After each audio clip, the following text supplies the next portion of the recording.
Muita coisa acontece nos esportes de combate até que uma luta seja fechada, como algumas rodadas de negociações e acordos para que tudo seja acertado, e é por essas e outras que existe, por exemplo, as regras unificadas do MMA, garantindo que ambos os competidores saibam exatamente o que está acontecendo e os órgãos reguladores deem o seu melhor para garantir que a luta em si seja emocionante, mas ao mesmo tempo relativamente segura, afinal o objetivo aqui é enfiar porrada em outro ser humano, né? Mas já tivemos vários exemplos ao longo da história de lutas e até organizações inteiras que acharam uma boa ideia mudar o que consideraríamos praxe no MMA. Muitas vezes as peculiaridades dessas lutas são tão diferentes do que estamos acostumados a ver que tudo nelas, seja as regras impostas ou a categoria de peso em que a luta é disputada, parecem um tanto quanto ridículas. Então já deixa o like e se inscreve no canal. Eu sou o Coutinho da MMA no Ponto e aqui vão os 10 acordos pré-lutas mais bizarros da história da MMA. Número 10, Cro Cop vs Vanderlei Silva. Antes da lenda croata do kickboxing chegar com tudo ao MMA no Pride, Mirko fez fama disparando seus chutes altos na maior organização de kickboxing do mundo, o K1. Paralelo a isso, Vanderlei construiu seu legado como um assassino impiedoso no Pride.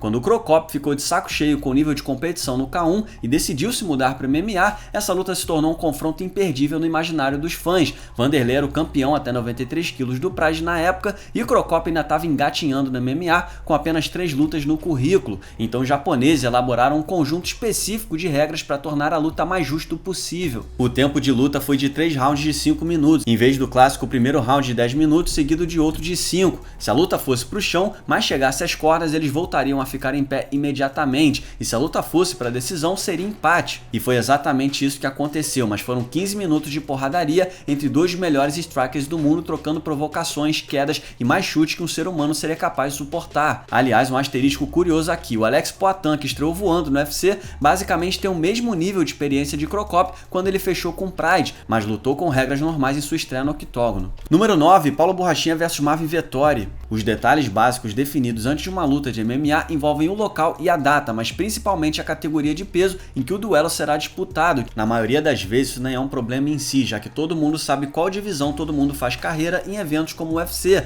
mas aparentemente as coisas não ficaram tão claras assim antes de Marvin Vettori enfrentar Paulo Borrachinha. Pelo menos esse foi o papo que o Borrachinha mandou na semana da luta, quando estava para lá dos 100 quilos antes da pesagem pro UFC Vegas 41. A luta acabou mudando pro peso casado de 88 quilos, mas nem isso ajudaria o brasileiro. O UFC então acabou mudando a luta pro meio pesado depois. Parece que uma lesão no bíceps impediu o Borrachinha de cortar peso, mas pelo menos ele estava em forma para fazer 5 rounds de uma guerra. O caso foi bizarro, mas não foi o único nesse ano, já que Nick Diaz voltou ao octógono contra Robbie Lawler numa luta que deveria ser no meio médio e acabou rolando nos médios a poucos dias do card. O praxe é perder 20% da bolsa quando você não bate o peso, mas eu me pergunto se casos como o de Borrachinha farão com que o UFC aperte o cerco e aumente as punições no futuro. Número 8, lutas com regras mistas. Um lutador de MMA tem consciência de que precisa saber trocar golpes em pé para competir nesse esporte e que existem uma infinidade de artes marciais focadas nisso, mas a que mais funciona no MMA é o Muay Thai e seus chutes, socos, cotoveladas, golpes rodados e quedas. É por isso que é tão comum ver atletas falando com orgulho de terem a arte tailandesa como base no MMA. A relação entre os esportes é tão grande que é comum ver eventos de MMA organizando lutas entre astros do Muay Thai e estrelas do MMA. O exemplo mais recente disso é o duelo entre Demetrius Johnson, ex-campeão do UFC, e a lenda do kickboxing Rotem, que aconteceria em dezembro, mas acabou adiada para 2022. As regras consistem em um round de Muay Thai seguido de um round de MMA, dando a cada lutador a oportunidade de brilhar na sua área. Isso já aconteceu antes no Japão, quando o finalizador Shinya Aoki enfrentou o veterano do K1 Yuichiro Nagashima em regras mistas. Aoki sobreviveu ao round de kickboxing de forma bizarra, mas acabou nocauteado no melhor estilo Ben Askren no round de MMA. Já que Aoki mergulhou direto para as quedas e engoliu uma joelhada voadora em poucos segundos. É uma ideia muito louca que lembra as coisas estranhas que rolavam no Bully Beatdown, mas já serve de dica para o que Roteng pode tentar contra Demetrius. Número 7, Tai Tuivasa vs Peter Graham. Eu tenho certeza de que muitos dos fãs que preferem ver lutas na trocação em vez de grappling no MMA já se perguntaram como o MMA seria se colocassem um cronômetro em contagem regressiva para voltar em pé depois de um certo tempo no chão. É claro que essa ideia é bem tendenciosa e beneficiaria os strikers e qualquer jiu-jiteiro inteiro que se preze ia reclamar de deixar seus adversários voltarem em pé no meio de uma Kimura, por exemplo. Na boa, se você não gosta de grappling, vai lutar kickboxing, mas isso não impediu o evento MMA Combat de implementar essa regra nos seus shows. É isso mesmo, a regra dizia que você só poderia levar seu oponente para o chão por 30 segundos em cada round. A ideia era garantir que ninguém ficasse enrolando no chão, estimulando tentativas de finalização e ground and pound. Alguns lutadores famosos da Oceania já passaram por lá, como o peso pesado do UFC Taito Iwasa, que acabou perdendo para Peter Graham. Mas o cartel dele permaneceu invicto, já que as regras são diferentes, pelo menos até enfrentar Júnior Cigano no UFC, é claro. O lendário confronto entre Butterbean e Kabaddi no Rumble on the Rock 9, no Havaí, também teve regras singulares, só podendo ficar 15 segundos no chão. Por que diabos eles não lutam kickboxing logo? Rumble on the Rock era um evento de MMA bem tradicional, mas essa ideia foi ridícula demais. Número 6, Pancrase. O MMA já viu algumas organizações bem marcantes ao longo dos anos. Algumas nasceram e morreram, mas elas seguiam os mesmos princípios básicos de regras, embora tivessem suas diferenças aqui e ali. Eventos como o Pride mudaram os tempos dos rounds e as técnicas que você poderia usar, além do jeito de pontuar as lutas, mas ainda assim era basicamente uma luta de MMA normal, tanto que os resultados contavam nos cartéis oficiais. As lutas no evento concorrente Pancrase também contavam desde seu início, lá em 1993, e uma pá de lutador famoso passou por lá ao longo dos anos, mas os combates tinham regras um tanto quanto diferentes. Era proibido socar a cabeça com o punho fechado, assim como dar cotoveladas ou joelhadas no chão, mas o mais interessante é que a luta voltaria de pé se chegasse perto demais das cordas, e você podia tocar nas cordas caso fosse pego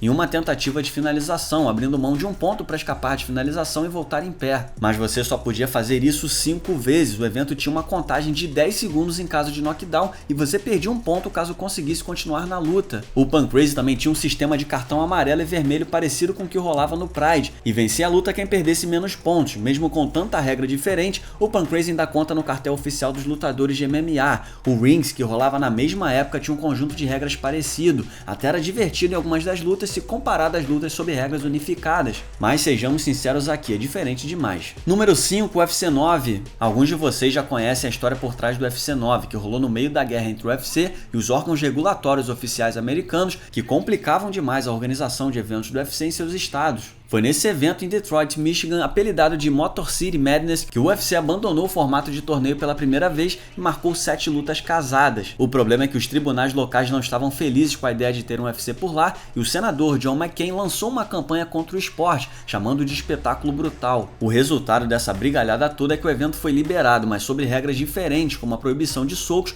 só liberando tapas com a mão aberta, além de proibir o uso das sempre eficientes cabeçadas. Isso não impediu que lutadores dessem socos mesmo com o árbitro John McCarthy advertindo todos antes do evento que havia risco de prisão para quem desobedecesse às regras. Não é nada fácil controlar 2 homens cheios de testosterona dentro de uma jaula, né? Alguns deles cagaram pra regra e saíram na mão mesmo pra valer, ninguém foi preso. O evento entrou pra história como um dos mais estranhos e ainda teve uma luta chata de meia hora de duração entre Ken Shamrock e Dan Severn, que terminou na decisão dividida. Número 4, Kazushi Sakuraba vs Royce Gracie. Antes de trabalhar para popularizar o jiu-jitsu mundialmente com a criação do Ultimate Fighting Championship, os Gracies lançavam desafios a outras artes marciais, convocando seus praticantes a testar suas habilidades contra o que eles chamavam de arte marcial mais eficaz, o Gracie Jiu-Jitsu. Os desafios Gracie se tornaram lendários e o domínio da família continuou dentro do octógono do UFC com Royce, mas a utilização do tempo nas lutas fez com que a família deixasse o evento de lado. Muitos Gracies continuaram a levar o nome da família aos maiores eventos do mundo, às vezes até sob regras diferentes. Roller foi o primeiro a ir ao Pride enfrentar a lenda japonesa Kazushi Sakuraba, exigindo que a luta acontecesse sem que o árbitro pudesse levantar os dois, nem que houvessem juízes pontuando. Sakuraba começou a ganhar o apelido de caçador de Gracie naquela noite, finalizando Roller com uma Kimura aos 13 minutos de combate. O segundo encontro com a família rolou no ano seguinte pelo GP absoluto do Pride. O duelo com Royce seria parte do torneio, mas é claro que a família Gracie quis estabelecer regras diferentes de novo. Para começar, eles não queriam tempo, nem juízes, basicamente uma luta até a morte, né? Não foi até a morte, mas eles ficaram lá por 6 rounds de 15 minutos, até que Roller jogasse a toalha,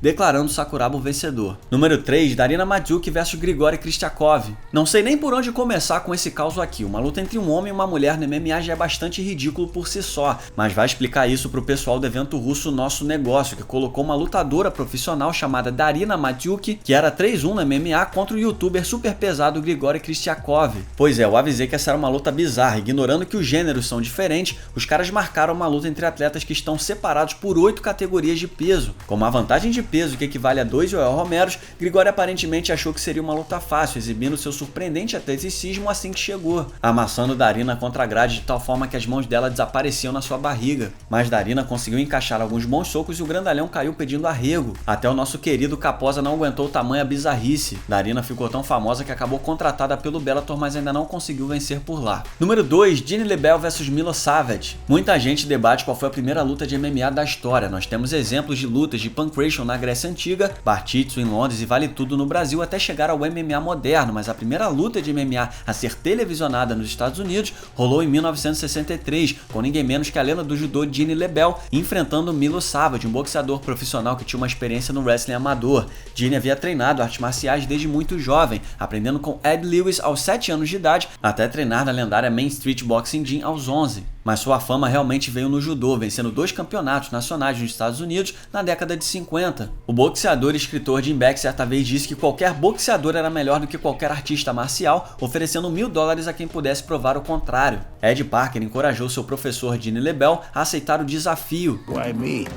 He says, Gene, everybody knows you're the most sadistic bastard in the world. O problema é que a luta não seria com Jim Beck, sim um boxeador profissional, número 5 no mundo na época, em dezembro de 1963. Isso rolou 40 anos antes de existirem as regras unificadas de MMA, então eles debateram entre si as regras. Foram 5 rounds de 3 minutos com luvas de 4 onças. Beck achava que Gene era do karatê e não fazia ideia de que karatê era diferente de judô, então só colocou nas regras que Gene não podia chutar ou socar, enquanto Savage podia socar o quanto quisesse. Gene também não poderia quedar atacando os membros inferiores do adversário. Savage se encheu de vaselina, levando LeBell a supor que ele havia treinado defesa de quedas. Os dois travaram uma luta bem interessante, com Savage defendendo quedas de tentativas de finalização surpreendentemente bem no chão e atacando com golpes no clinch, enquanto Gene tentava avançar nas posições e quedas. A luta só acabou no 4º round, com Gene botando Savage para dormir no mata-leão. Número 1, Ali vs Inoki. Muhammad Ali passou tanto tempo repetindo que era o melhor que chegou num ponto que ele convenceu todo mundo disso e não tinha mais nada a provar. Alguns meses antes de vencer Joe Frazier no épico Thriller em Manila, Ali conheceu o campeão de wrestling japonês Ishihiro Hata e perguntou se havia alguém no Japão que o desafiasse. Conta o jornalista Josh Gross, o autor do livro Ali vs Inoki, que Ali ofereceu $1 milhão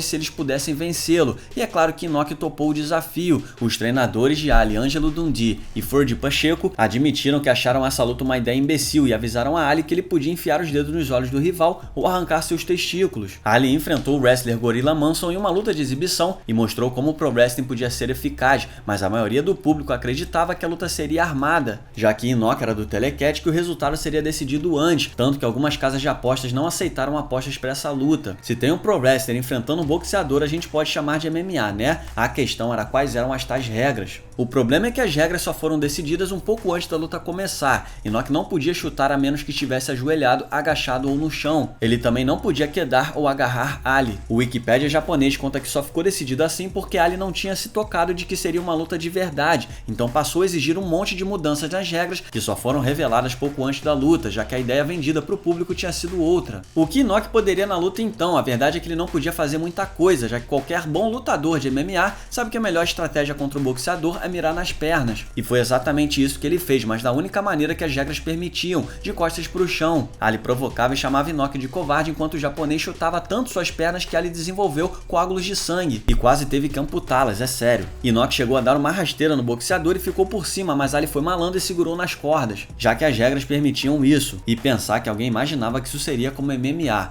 Esse evento foi uma bizarrice completa, mas segue sendo um marco na história do esporte. Imagina só como seria o Ali no MMA, hein? E aqui vai um salve para o Belio que escreveu essa lista. Você pode seguir o Belio no Twitter através do Belio_Place. E um salve também para o Lawton Vercante que editou esse vídeo. Você pode seguir o Lawton no Twitter através do Lawton_Vercante. Muito obrigado por assistir. Não se esqueça de deixar o like e se inscrever no canal. Nós temos sempre vídeos semanais por aqui. Deixe também o seu comentário sobre o vídeo logo abaixo e siga-nos nas redes sociais. Muito obrigado mais uma vez e até o próximo vídeo.